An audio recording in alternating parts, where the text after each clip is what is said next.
I'm Carla with Race to Walk, and I'm going to be sharing with you today the 5 books that I'm going to be reading in 2022.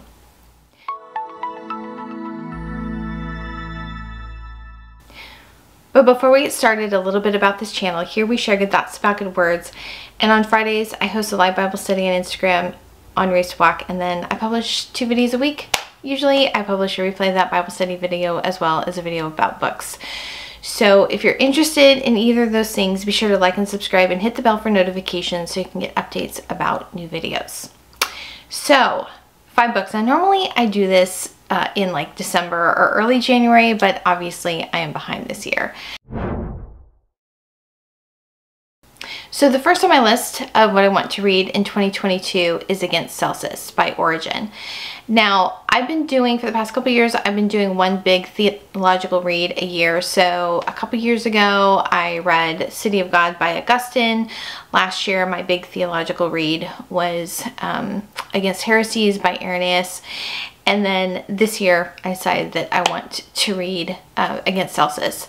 Origen lived in the 2nd century, and it was a very tumultuous time for Christians. And he lived in a time when Christians were being martyred for their faith. His father was actually martyred, and when he was a child, he wanted to follow his father into martyrdom, but his mother kept him from doing that. Origen advocated pacifism, but he waged war with words, and he wrote over 2,000 works in all areas of theology. And he's best known, and this he's really well known for Against Celsus, but the other thing that he's really well known for is his Hexapla, which is a critical edition of the Hebrew Old Testament that has 6 different translations side by side. But this work, Against Celsus, is also very well known because it's his argument against this pagan Celsus who claimed that belief and faith and Christianity itself was illogical. So I think it's going to be an interesting read because we still have that debate going on today, right? So the second book that I'm going to be reading is A Secular Age by Charles Taylor. So I think A Secular Age is going to be an interesting pairing with Against Celsus. So Against Celsus is a theologian's response to the challenge of philosophy. And Charles Taylor's A Secular Age is a philosopher's response to our lack of theology or knowing God. So the premise of the book, as I understand it anyway, is that secularism as a word is a historical construct that has affected how we interact with each other and how we operate in society. And I haven't read it yet, but just from what I read, that's what I understand about it.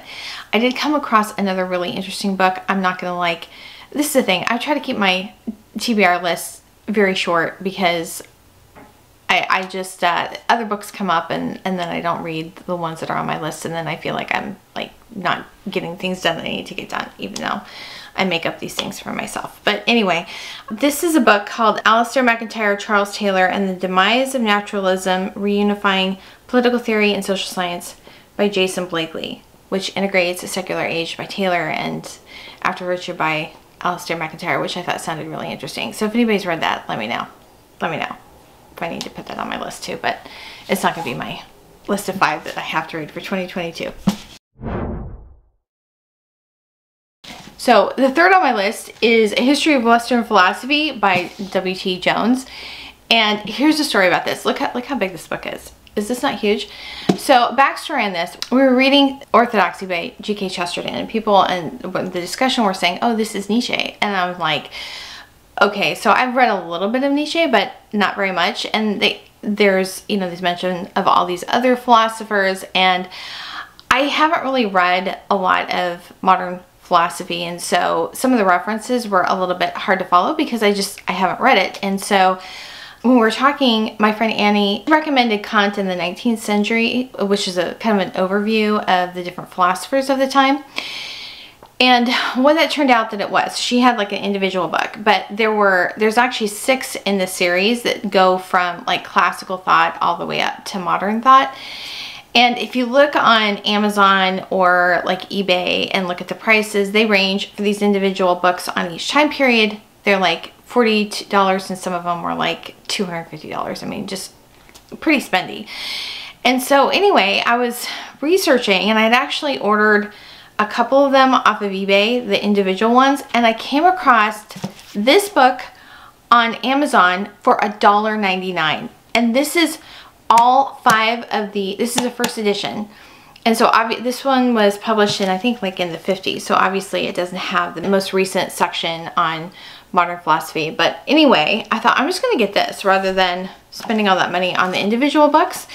I mean, for $1.99, you can't even buy a cup of coffee at Starbucks for that. So this is one of my reads. I've mapped it out. I'm going to try to read a chapter a week, and hopefully I'll be done sometime in October. So anyway, be praying for me, because this is going to be kind of a trek to get through. But it's interesting. W.T. Jones was a philosophy professor, and you can tell the people who are good teachers when they write, because they just make it so that you can understand it and that it's interesting. So what this does is he'll have like he'll explain the context of what's going on at the time of when the thinker is writing, which I thought was really, really awesome.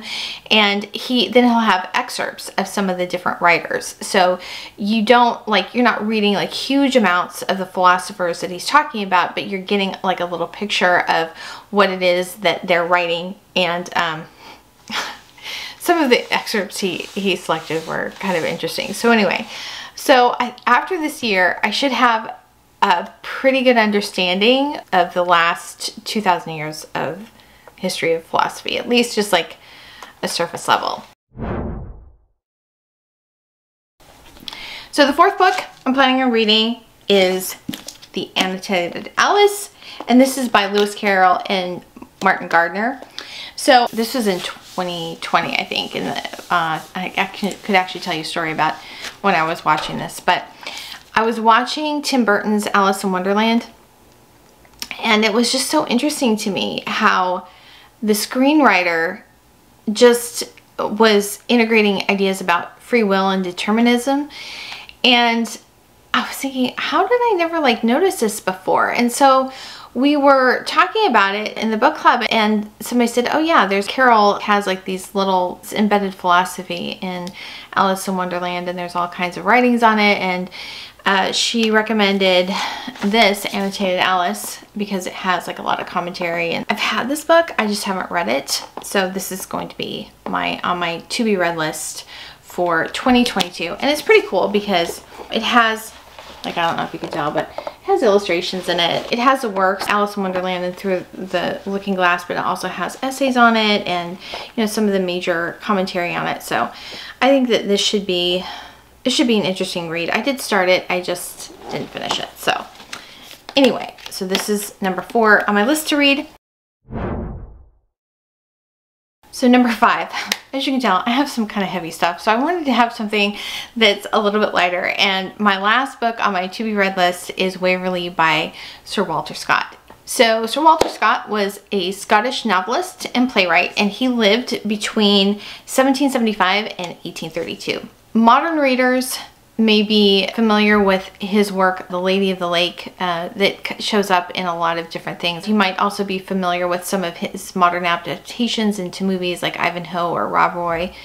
But he had a huge influence on the Victorian writers in the 19th century, and even things beyond fiction. Like if you read anything like philosophy or theology, you'll find references to Scott's work. For example, the annotated edition of A Dish of Orts that I'm working on, MacDonald references Sir Walter Scott. Anyway, I just thought it would be a good, it's a light read, but it would be a good read to give context to a lot of the other things that I've been reading. Those are my 5, and we're already a third of the way through 2022, so I'm gonna have to get on it.